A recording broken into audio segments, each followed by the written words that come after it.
नमस्कार, मैं तो फिलिया में आपका स्वागत है।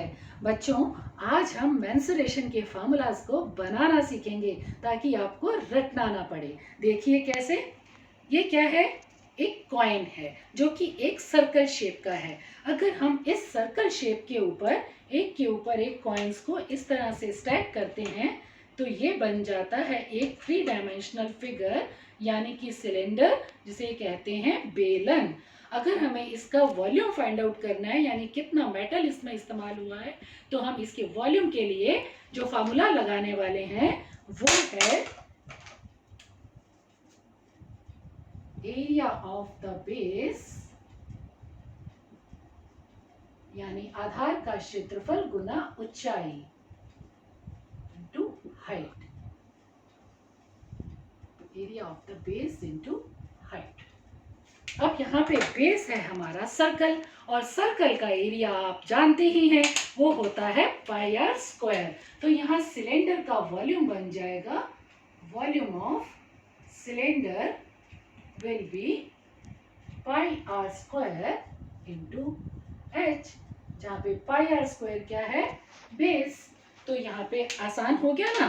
तो volume of cylinder is pi r square h. आप इसकी हाइट बढ़ाते जाओ और इसका वॉल्यूम बदलता जाएगा। इसी तरह से आप किसी भी साइज के सिलेंडर, जैसे ये एक सिलेंडर है, इसका बेस का एरिया डिफरेंट है, इसकी हाइट डिफरेंट है, एरिया ऑफ द बेस को हाइट से मल्टीप्लाई करो, you will get volume of this cylinder. अगर हम इस सर्कल की जगह पे एक शेप ये ले लेते हैं, एक बिस्किट है जो कि स्क्वायर शेप का है, अगर हम इसके हर एज यानी किनारे को a मान लें तो इसका एरिया होगा a स्क्वायर। और अगर हम इसके ऊपर एक बिस्किट इस तरह से स्टैक करते हैं कि ये इसकी हाइट जो है वो एज के बराबर हो जाए, यस, ये 6 बिस्किट रख के ऑलमोस्ट बराबर हो गई, तो इसकी लेंथ, ब्रेड्थ एंड हाइट तीनों चीजें जो हैं बराबर हो गई हैं, और ये शेप बन गई है एक घन की, यानी क्यूब की। तो क्यूब का वॉल्यूम क्या होगा? तो यहाँ volume of the cube, volume of cube जो है, again area of the base. अब बेस क्या था यहाँ? ए स्क्वायर इंटू इट्स हाइट। यहाँ हाइट हमने क्या ली थी? वो भी ए ली थी, तो a square a which is a cube. तो area of the volume of the cube is a cube. अगर हम इसके ऊपर थोड़े से और बिस्किट्स को स्टैक करते हैं इस तरह से, तो अब ये जो है घन नहीं रह गया, क्यूब नहीं रह गया है, this has taken the shape of A cuboid. ये बन गया एक घनाभ। घनाभ। अब इसमें अगर हम इसका वॉल्यूम फाइंड आउट करना चाहें तो क्या चेंज हुआ है? बेस तो वही है, यानी ए स्क्वायर, इसका हाइट चेंज हो गया, तो इसका वॉल्यूम हो गया, घनाभ का वॉल्यूम, यानी volume of cuboid is here A square into H, क्योंकि बेस वही था, हाइट चेंज हो गई, तो ए स्क्वायर एच। अब आप सोच रहे होंगे कि हमने तो जो वॉल्यूम ऑफ घनाभ है या क्यूबॉइड है वो L into b into h पड़ा है, ये कौन सा नया फॉर्मूला आ गया? आप ठीक सोच रहे हैं, लेकिन उस समय एक हमारे माइंड में पिक्चर जो बनी होती है क्यूबॉइड की, वो उसमें आधार जो होता है हम उसमें रेक्टेंगल लेते हैं। जैसे इस तरह की शेप को आप घनाभ मानते हो कि जहाँ पर हमारा आधार जो है एक आयताकार शेप का होता है। फॉर एग्जाम्पल, आप इस बिस्किट की जगह पर ग्लूकॉन डी का बिस्किट लें जो कि एक आयताकार शेप का होता है, और उसको स्टैक करें जैसा कि ये ग्लूकॉन डी के बिस्किट का पैकेट होता है जो कि एक घनाभ आकार है। तो उसका वॉल्यूम फाइंड आउट करना हो तो वहाँ पे हमारा फार्मूला जो है वो L into b into h हो जाएगा, यानी जो बेस है वो स्क्वायर की जगह पर आयताकार हो गया, यानी रेक्टेंगल हो गया।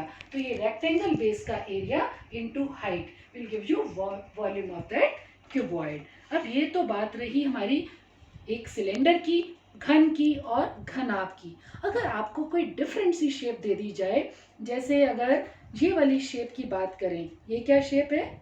ये शेप है एक प्रिज्म की शेप। और अगर इसकी वॉल्यूम फाइंड आउट करनी हो तो थोड़ी सी परेशानी होती है। कोई परेशानी सोचने की बात नहीं है, हम यहाँ पर भी यही बात ट्रिक लगाने वाले हैं, area of the base into height. अब यहाँ बेस क्या है, यहाँ बेस है ये ट्राइंगल। दोनों साइड ये ट्राइंगल देख रहे हैं, ये दोनों इक्विलेटरल ट्राइंगल्स हैं जो कि एजेस से जुड़े हुए हैं रेक्टेंगल्स के साथ, आयताकार शेप्स के साथ। तो ये प्रिज्म की पहचान होती है। तो इस प्रिज्म का वॉल्यूम निकालने के लिए हम इस प्रिज्म का बेस इनटू हाइट लेंगे। तो वॉल्यूम ऑफ प्रिज्म यहाँ पर हमारे पास हो गया area of the triangle into height. अब यहाँ पे एरिया ऑफ ट्राइंगल इसलिए लिया क्योंकि ये ट्राइंगुलर प्रिज्म है। ये प्रिज्म का बेस कोई भी शेप का हो सकता है, क्योंकि ये बेस ट्राइंगल है इसलिए इसका नाम ट्राइंगुलर प्रिज्म है। तो इसलिए एरिया भी यहाँ ट्राइंगल का लगेगा। और ये ट्राइंगल भी खास है, ये है एक इक्विलेटरल ट्राइंगल। तो यहाँ पे हम इक्विलेटरल ट्राइंगल का फॉर्मूला लगाएंगे, √3/4 a² और इसकी हाइट है h। अगर इस शेप की जगह पर मैं एक ये सिमिलर शेप लूं, आप देख रहे हैं इन दोनों के जो बेस हैं वो एग्जैक्टली सेम है। फर्क कहाँ है, इनका फर्क है सिर्फ इनकी हाइट में। तो आप देखेंगे कि इस फार्मूले में जो इनका बेस एरिया है वो तो रहेगा सेम, सिर्फ हाइट की वैल्यू चेंज होने से इनकी वॉल्यूम चेंज हो जाएगी, जो कि हमें दिख ही रहा है कि इसकी हाइट कम तो इसकी वॉल्यूम कम, इसकी हाइट ज़्यादा तो इसकी वॉल्यूम भी ज़्यादा। तो अगर आप इसकी जगह एक ये शेप लें, यस ठीक पहचाना, ये भी एक प्रिज्म है, क्योंकि प्रिज्म में दोनों तरफ बेस सेम होते हैं जो कि जुड़े होते हैं आयताकार शेप्स के साथ। तो ये कैसा प्रिज्म है, ये एक पेंटागनल प्रिज्म है। तो इसका वॉल्यूम निकालने के लिए हम एरिया ऑफ द बेस यानी इस पेंटागन का एरिया निकालेंगे और हाइट से मल्टीप्लाई कर देंगे। तो इस तरह से हम किसी भी प्रिज्म शेप का वॉल्यूम फाइंड आउट कर सकते हैं। अब एक और मजेदार शेप है मेरे पास, पहचाना इसे, ये थोड़ा थोड़ा ट्राइंगल जैसा दिखता है पर ये ट्राइंगल नहीं है। ये जो शेप है ये एक सेक्टर का शेप है। अगर आप इस तरह से देखें इसे तो ये एक थोड़ा थोड़ा सा, हाँ अब आपने पहचाना, ये एक अर्धवृत्त है और अर्धवृत्त का भी ये आधा यानी सर्कल का 1/4 पार्ट है। इसको हम सेक्टर कहते हैं। अब ये सेक्टर इस समय ये 1/4 है, ये किसी भी साइज का हो सकता है। तो अगर हमें इस बॉक्स का वॉल्यूम निकालना है तो हमें इस सेक्टर के एरिया को इसकी हाइट से मल्टीप्लाई करना होगा। अब यहाँ पर जो हमारा वॉल्यूम ऑफ द बॉक्स यहाँ है area of sector into height.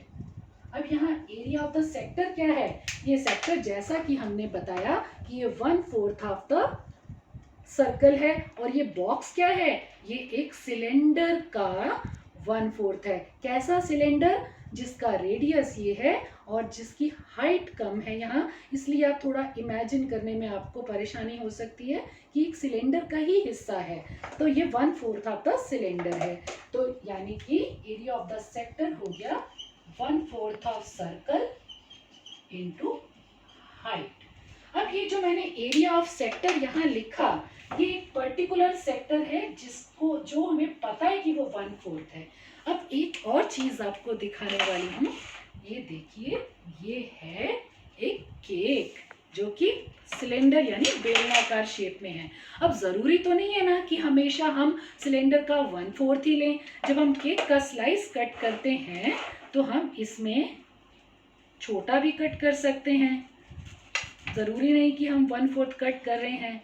तो अगर हमने ये स्लाइस एक इसका लिया, आप देख रहे हैं इसका बेस, ये बेस भी एक सेक्टर है लेकिन ये 1/4 ऑफ सर्कल नहीं है। तो इसमें हम कैसे फाइंड आउट करेंगे इसका एरिया। एक सेक्टर का फॉर्मूला होता है जो बच्चे आप 10th में पढ़ोगे, 10th क्लास के सिलेबस में है। तो इसका फॉर्मूला है यहाँ पे θ/360 डिग्री इंटू πr²।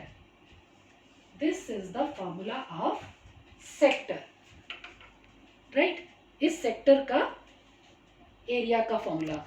तो अब ये सेक्टर के अंदर थीटा क्या चीज है, ये थीटा वो एंगल है जो दो रेडियस के बीच में सेंटर में बनता है। उस एंगल का रेशो हम 360 डिग्री के साथ लेते हैं और उसे सर्कल के एरिया से मल्टीप्लाई कर देते हैं तो हमें सेक्टर का एरिया मिल जाता है।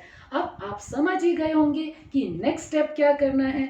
इस एरिया ऑफ द सेक्टर को इस हाइट से मल्टीप्लाई करना है तो आपको मिल जाएगा इस सेक्टर नुमा इसका स्लाइस का वॉल्यूम। यस, तो वॉल्यूम के लिए हमें सिर्फ इसको हाइट से मल्टीप्लाई करना है। तो आपने आज ऐसी शेप्स देखी जिनका आपको फॉर्मूला पता नहीं था, लेकिन आपने आज बनाना सीख लिया। आई होप आपको मज़ा आया। अगर आपको अच्छी लगी ये क्लास तो लाइक करें, शेयर करें और सब्सक्राइब करें। तो मिलते हैं नेक्स्ट एपिसोड में। Thank you.